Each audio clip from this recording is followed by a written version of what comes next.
My name is Anna Whitfield and I am 38 years old. I am a forensic audiologist at a hospital trust in Bristol. I measure what people can and cannot hear, and more precisely, I measure whether what they claim to have heard is consistent with the condition of their auditory system.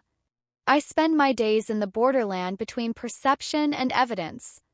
I document what is real.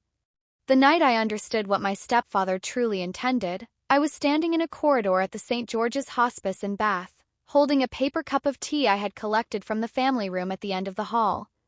The door to my mother's room was ajar by perhaps 10 centimeters. I heard her voice before I reached the handle. She had asked the night staff to give her a few minutes. Then I heard what she said to the woman in the bed. "Just initial it here," she said. "And here. It is only paperwork. You know I have always managed the paperwork." My mother, Margaret Whitfield, had been a solicitor's bookkeeper for 30 years. She knew what paperwork meant.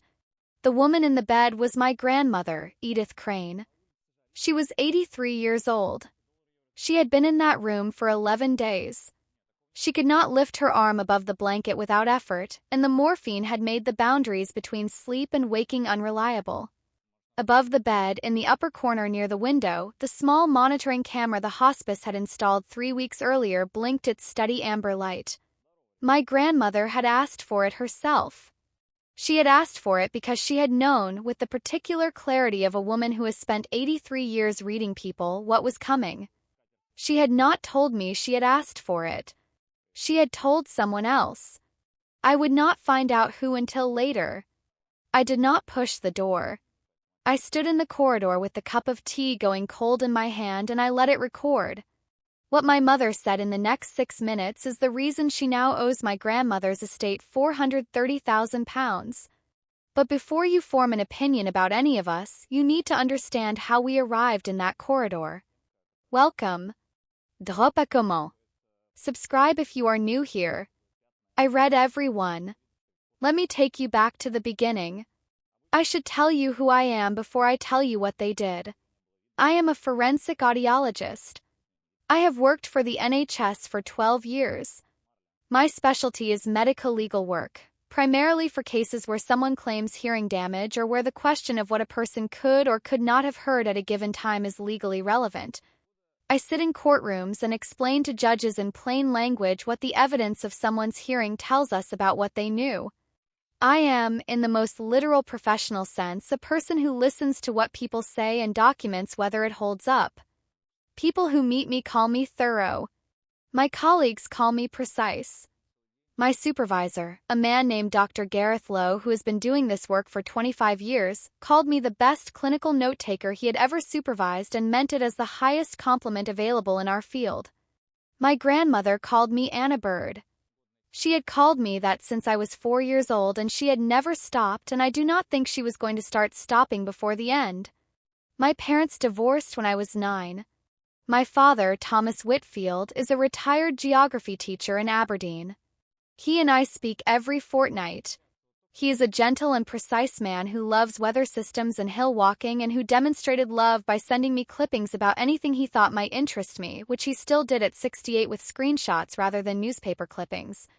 My mother, Margaret, is a woman of considerable organizational capability and limited emotional range, which is a combination that produces someone who is very useful in a practical crisis and difficult to love through a quiet one.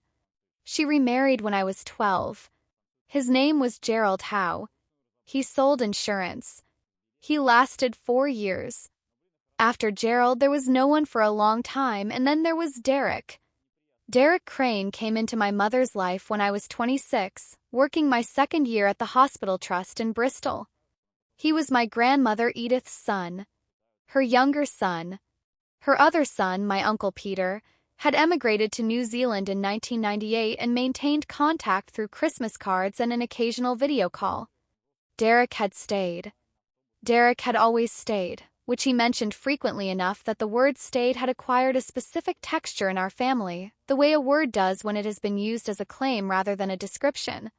Derek was pleasant in the way that some people are pleasant when they have learned that pleasantness is the most efficient way to get what they want. He was organized. He remembered appointments. He helped my mother with the computer. He drove my grandmother to hospital when needed, which he did consistently and without complaint for 3 years, and I want to be honest about that the way you have to be honest about things when the whole truth matters more than the convenient version. He was there. I was in Bristol. He was in Bath. The care he gave was real, and I am not going to pretend otherwise. But care and entitlement are not the same thing. That is the entire lesson of this story, and I knew it professionally before I understood it personally. My grandmother's estate was not enormous by the standards of people who talk about estates at dinner parties. It was substantial by the standards of a woman who had worked as a bookkeeper for a printing company for 35 years, who had never taken a luxury holiday, and who had lived in the same 3-bedroom house in Bath since 1967. The house, 14 Shown Hill, was paid off. It was in a part of Bath that had become significantly more valuable over 5 decades without my grandmother having done anything to cause this except remain in it. The house alone was worth approximately £300,000. There were savings. There was a modest investment portfolio managed by a financial advisor named Robert Greaves who had handled my grandfather's affairs and continued to handle my grandmother's after he died in 2009. My grandmother had a phrase she used about money and about property and about the things that mattered. She said, "Things go where they're meant to go, Anna Bird. If you've arranged them properly, they find their way." She had said it in the summer before she got ill. We were in her garden, the small garden behind 14 Shown Hill where she had grown the same sweet peas along the south wall since the 1970s. She was deadheading. I was drinking tea on the bench. She said it the way she said things that were important, not dramatically, not with announcement, just as a fact offered into the air between us. I should have asked her what she meant by arranged. I did not ask. I said yes, Gran, and drank my tea and changed the subject to the sweet peas. I have replayed that garden conversation more times than I can count. That conversation is going to matter more than almost anything else in this story. But I would not understand that for another 14 months. When my grandmother's diagnosis came, it came as these things come all at once and too much. Pancreatic. Advanced. Consultant was clear without being unkind, which is a skill I respect enormously in clinical settings. She had perhaps 6 months. The 6 months became 4. The 4 became 12 weeks. 12 weeks became the 11 days in St. George's. During those months, Derek and my mother managed the care. I came to Bath every fortnight. I stayed weekends when I could. I spoke to my grandmother on the telephone between visits. What I did not know until I was standing in that corridor was what had been happening in the visits I was not present for. Carol. That is not the name I am going to give her here, but that is what I think of her. She had been a hospice care assistant at St. George's for 16 years. She was the one who noticed. She told me later that you learn to read a room over 16 years the way a meteorologist reads a sky, from the pressure and the small shifts that precede the visible change. What she read in my grandmother's room had been making her uneasy for 2 weeks. Visitors managed at the door. My grandmother's telephone moved from her bedside table to the windowsill, beyond easy reach. A folder on the side table, not medical, with small adhesive flags on certain pages, the kind that say, "Sign here." My grandmother repeatedly turning her face away from it. And a name. My grandmother had said it twice in Carol's presence, clearly without context, the way a person says a name when they are reaching for something they cannot locate. She had said Anna. Like a question. Carol had not known who Anna was. She had looked at the visitor's book.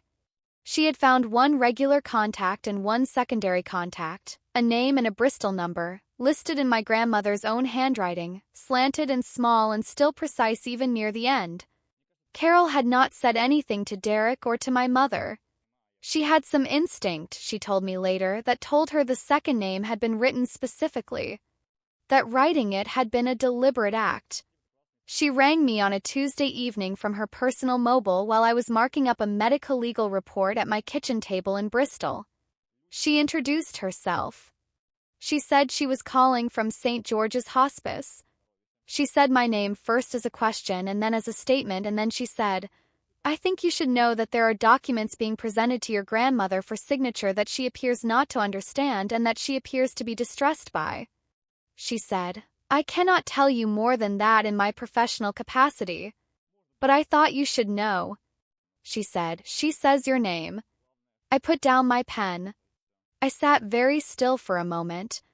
I am a clinical professional. I know what it means when the evidence contradicts the narrative. I know what diminished capacity looks like in a legal context. I know what undue influence looks like in a family. I also knew that I had been here before professionally in other families, and that the thing about these situations is that they always look from a slight distance like something understandable. Care. Concern. Someone trying to manage a difficult situation. And they are that partly. The difficult thing is that they are also something else.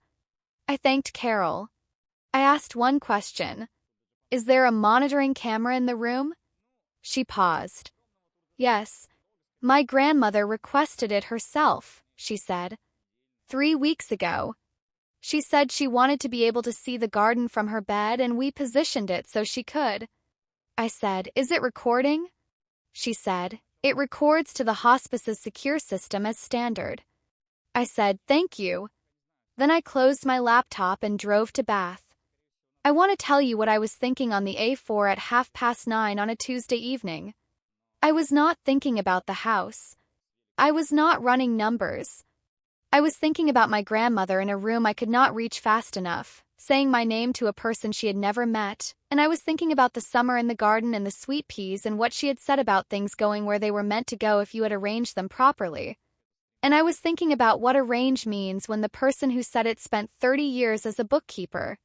Does not mean hope. It means document. It means evidence. It means ahead of time in writing in a form that holds. She had arranged something. I did not yet know what. I just drove. If you have ever been the person who is 2 hours away when the thing that changes everything is already in motion, drop a comment. Subscribe if you have not yet. What I found in that room and what was already waiting for me in Bristol when I came home are the two halves of this story. I arrived at St. George's at 11:40. Car park was nearly empty. The night porter let me in. Corridor smelled of the particular cleanness of places where people are tended very carefully. Soft lighting, the low sounds of clinical equipment, a card against the wall. Carol was at the nurse's station at the end of the corridor. She looked at me and then looked toward my grandmother's room and then looked back at me and gave me the smallest nod. That nod meant something is happening now. Go. I walked down the corridor. The door was ajar by perhaps 10 centimeters. Tea machine in the family room was on my left. I stopped and filled a paper cup because my hands needed something to hold. I walked toward the door. Then I heard my mother's voice and I stopped. Just initial it here. And here. It is only paperwork. You know I have always managed the paperwork. A pause. My grandmother's voice, faint, slightly confused in the way that pain medication makes a voice slightly confused, said, Margaret, I don't think this is the time.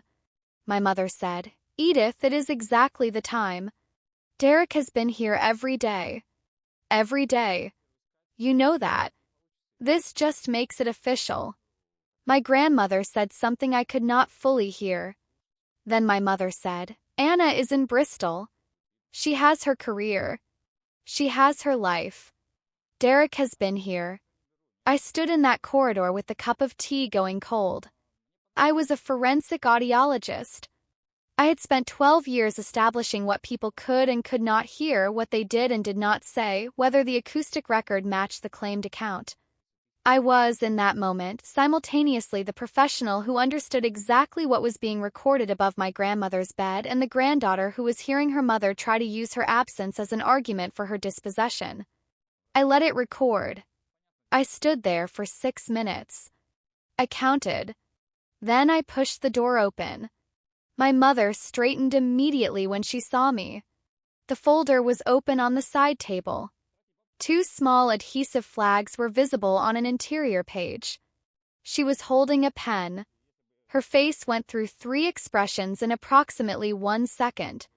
Surprise, then the recalibration that people who are good at managing situations perform very quickly, and then a smile that was warm and organized and aimed at making what I had just seen into something else. Anna. She said it as though I were an expected guest.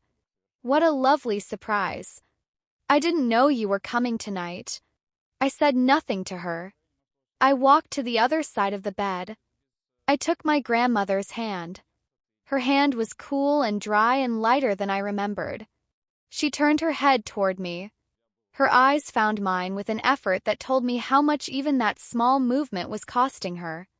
She said, in the clearest voice she had used in days according to Carol's notes, which I would read later, "Anna Bird. You came." I said, "I came, Gran." My mother said pleasantly, "She's been rather tired today. We shouldn't overdo it." I did not look at my mother. I kept my grandmother's hand and looked at her. I said, "Are you all right, Gran?" She said, "I'm glad you're here." Her eyes went to the folder on the side table and then back to me, and in that glance was the entire conversation we did not need to have out loud because she had trusted me to read exactly this kind of evidence my entire adult life. I reached across and picked up the folder. My mother said, "Anna, that's," I said, "What is this, Mum?" She said, "It's just some estate administration. Philip is handling it." Very straightforward. I opened the first page. The letterhead was a firm in Bath I did not recognize. The document was a deed of variation to my grandmother's existing will. It was dated 2 weeks earlier, which meant it had been drafted before my grandmother entered the hospice. The variation directed that 14 Shown Hill and the investment portfolio were to pass to Derek Crane on my grandmother's death, bypassing the original provisions of the will. My grandmother's existing will, which I knew the outline of because she had told me its outline in the garden 3 years ago, the same conversation in which she had told me about things going where they were meant to go, had divided her estate between Peter in New Zealand and me. Derek had not been included. My mother was not a beneficiary. The house, according to the existing will, was to be sold and the proceeds divided equally. This document would have changed all of that.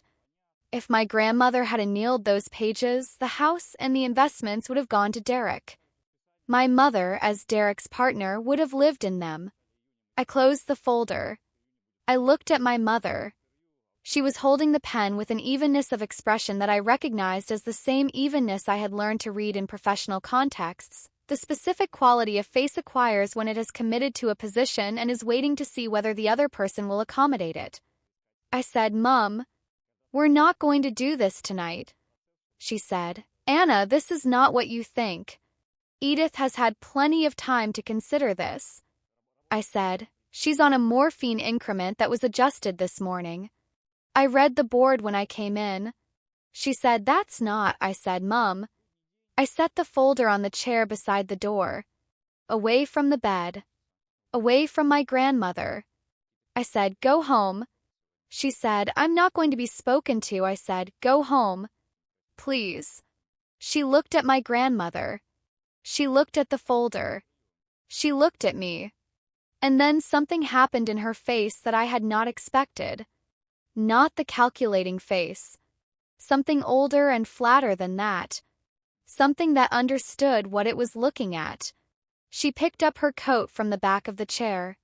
She said good night to my grandmother, who did not respond. She walked past me. At the door she paused. She said, without turning, "Derek has been here every single day." I let that sentence stay in the room without answering it because it was true and because it was also not the argument she thought it was. Carol appeared in the doorway as my mother's footsteps faded. She looked at the folder on the chair. She looked at me.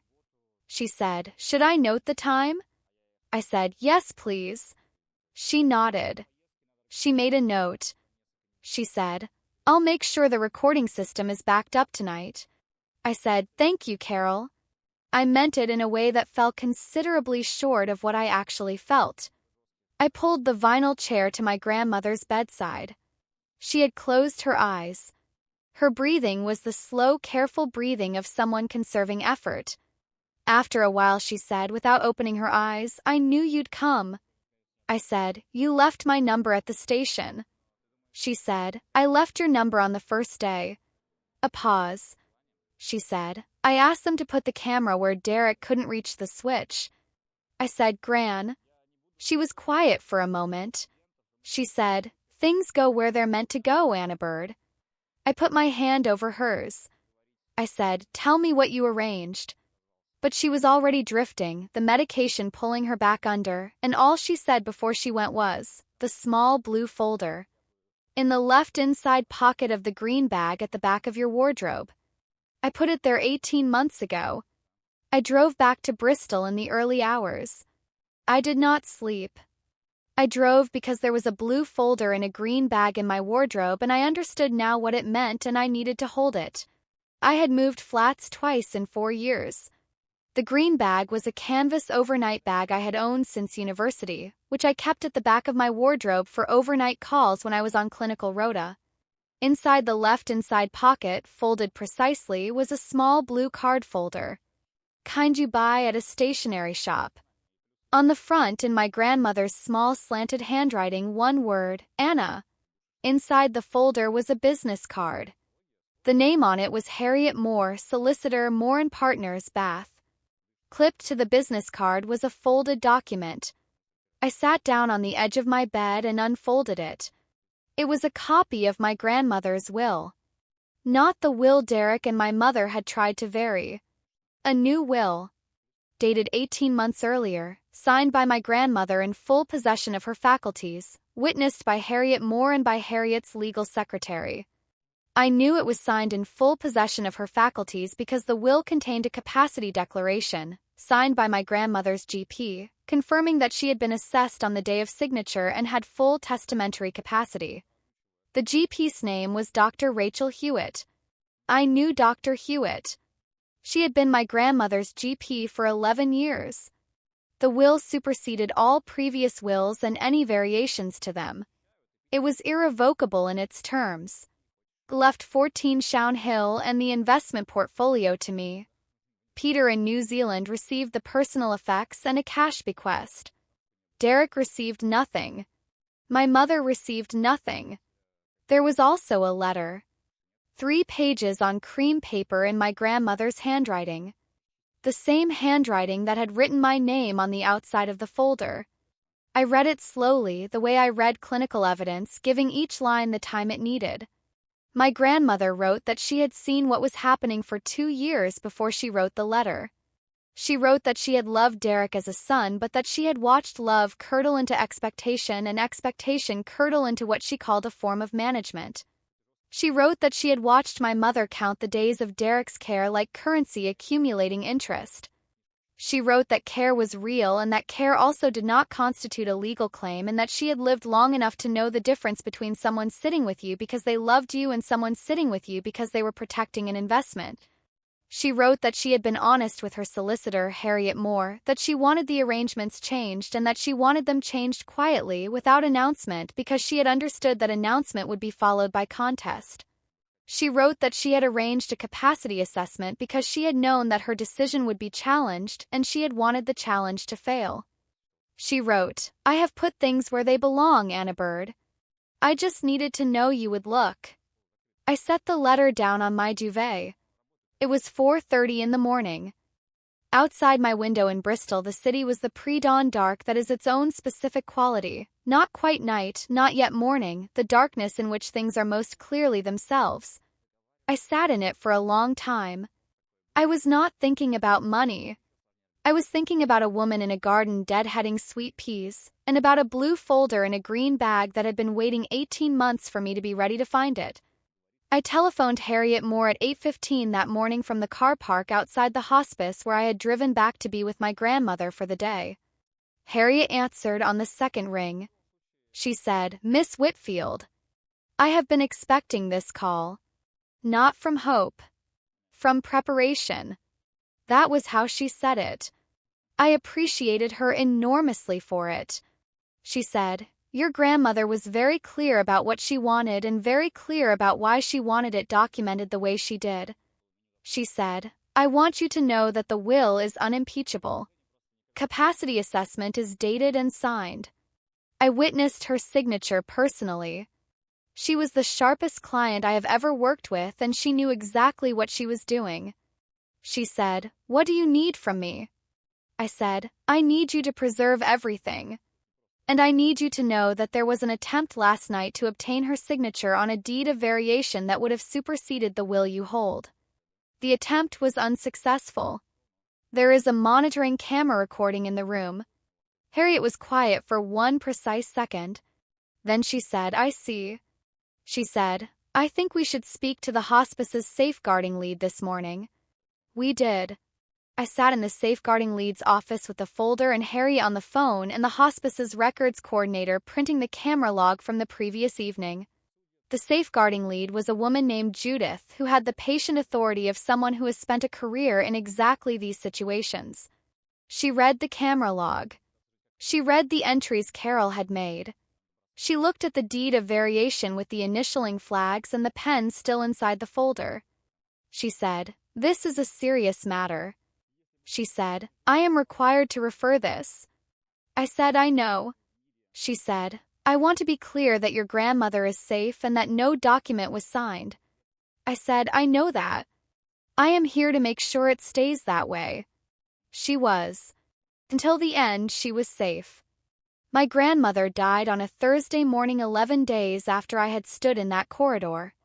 It was early, the sky just beginning, and Carol was with us, and I was holding her hand, and she went quietly in the way that people go when they are ready and have arranged what needed arranging. My mother was there too. She sat on the other side of the bed.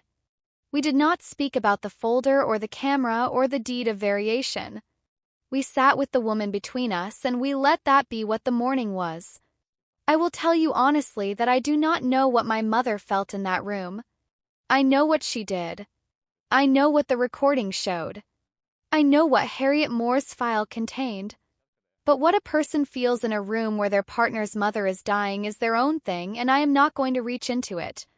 After the funeral, I built the case the same way I built a medical legal report. Not with anger. With sequence. Dates. Care history. I want to tell you what that week was like because I think people hear the phrase building a case and imagine something cold and procedural and removed from feeling.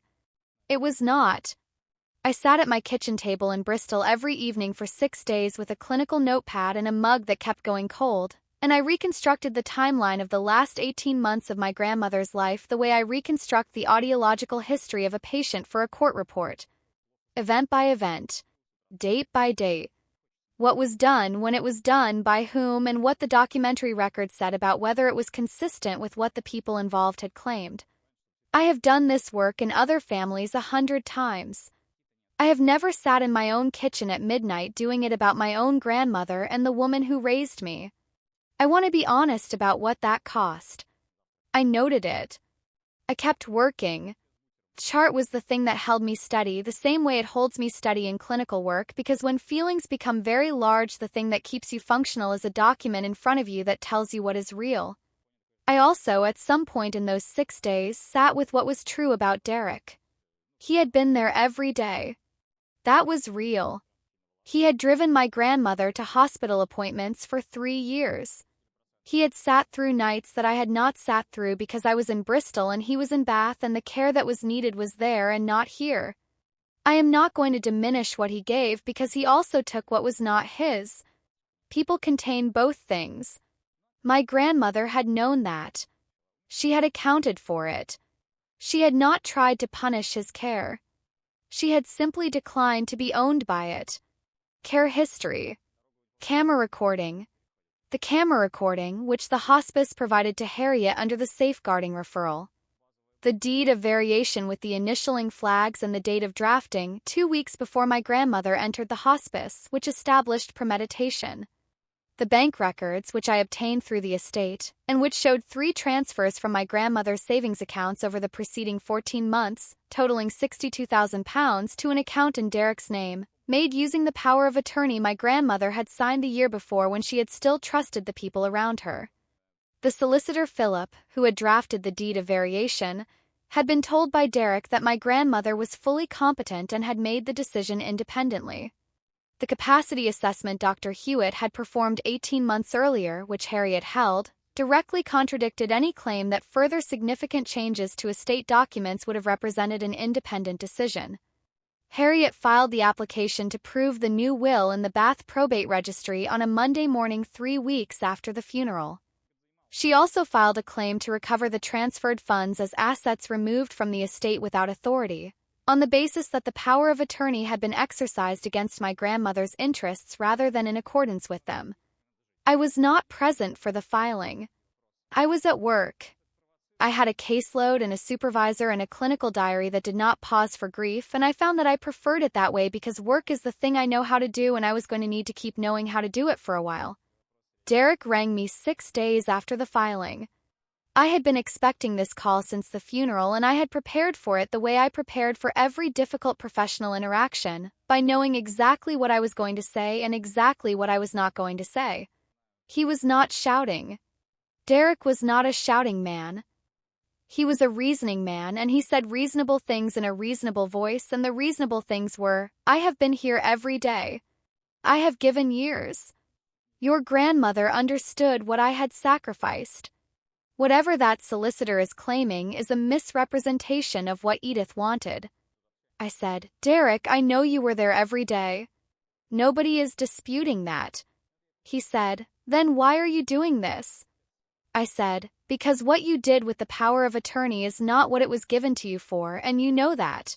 He said, I was managing her affairs. I said, you were managing her affairs into your account. The line went quiet. I said, Harriet holds a will dated 18 months ago in which my grandmother set out exactly what she wanted. She had a capacity assessment on the same day. She was completely clear. He said, Margaret told me the will was, I said, Margaret was wrong. There was a pause. He said quietly, she trusted me. I said, I know she did. He said, that should count for something. I said, it should. It does. But trust is not a deed. And staying is not the same as being owed. I hung up. I made a note of the call. I sent the note to Harriet. My mother rang 3 hours later. She was not reasoning. She was something more complicated than reasoning, a combination of defense and what I thought might have been, underneath, the beginning of understanding. She said, I was trying to protect Derek. I said, I know, Mum. She said, everything I did because he has given so much. I said, Mum. I said it gently. What he gave was real. What you tried to take was not his to have. She was quiet. She said, your grandmother never said anything to me. I said, she said it to Harriet. 18 months ago. In writing. In front of 2 witnesses. Another silence. She said, I didn't know about the new will. I said, I know you didn't. I believe that. She said, will this go to court? I said, it may not have to. That depends on Derek. She said, he will fight it. I said, then we'll be in court. We were not in court, as it turned out. Harriet described the process as structured negotiation, which is the legal way of saying that Derek's solicitor read the evidence and advised his client that contesting a will supported by a contemporaneous capacity assessment and 2 professional witnesses, against a recording showing an attempt to obtain a signature from a dying woman on morphine, was not an argument with a strong likelihood of success. The settlement took 4 months. The new will was admitted in full. The 3 transfers totaling £62,000 were returned to the estate. An additional sum was agreed to account for legal costs and the period during which the transferred funds had been held rather than invested. The total return to the estate was £430,000. The solicitor Philip, who had drafted the deed of variation, was referred to his professional regulatory body. He had been told his client had capacity. The evidence suggested otherwise. He had not taken independent steps to verify. That would be a matter for his regulator. Derek received nothing from the estate. My mother received nothing from the estate. That is what the will said, and I honored what the will said the same way I would have honored it if the will had said the opposite. 'Cause honoring the will is not the same as agreeing with it. It is the same as respecting the person who made it. Peter in New Zealand received the personal effects and his cash bequest as directed. He rang me from Auckland the week after the settlement. We spoke for 40 minutes, mostly about our grandmother and very little about the legal proceedings, which was exactly the proportion that felt right. He said, "She always knew who to trust with the difficult things." I said, "She did."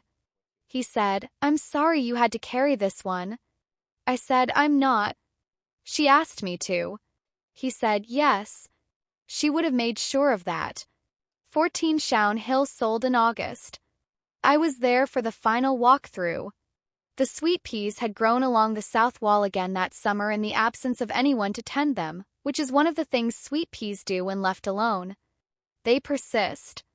The new owners were a young couple who had a small daughter who went immediately to the garden and stood in it with her arms out to the sides, turning slowly, the way small children inhabit a space they have already decided is theirs.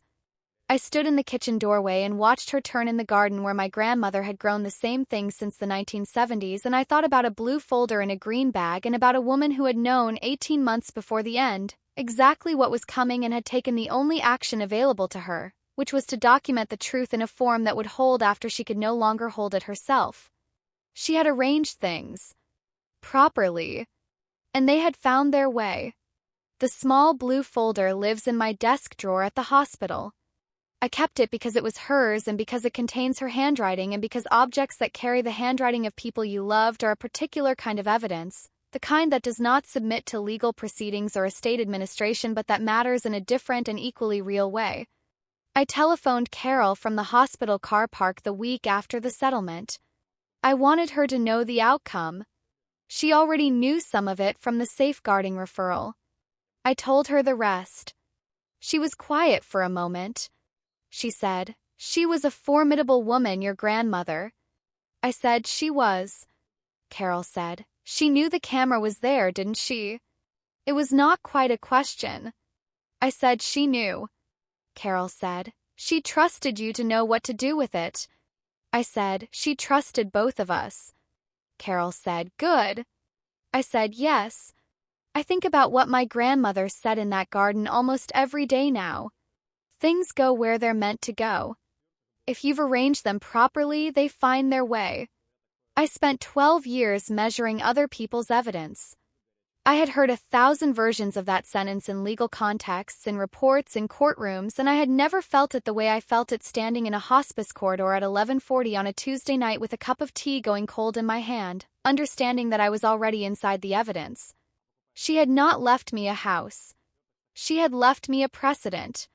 She had left me proof that the quietest thing a person can do in the face of what is being built against them is to document it honestly, early, and in a form that will stand up when the people they loved are no longer in the room. I have applied that every day since. That is my story. A blue folder in a green bag. A camera my grandmother asked for herself. A nurse who wrote a second name on her admission sheet and then rang it. And a woman who spent 83 years booking keeping and who knew better than anyone that the difference between a wish and an intention is the signature at the bottom of the page. If this reminded you to check a power of attorney, to look in on someone who has gone quiet, or to have the conversation about what your loved ones have arranged before you need to have it in a corridor at midnight, have it today. Drop a comment. Hit subscribe. I will see you in the next one.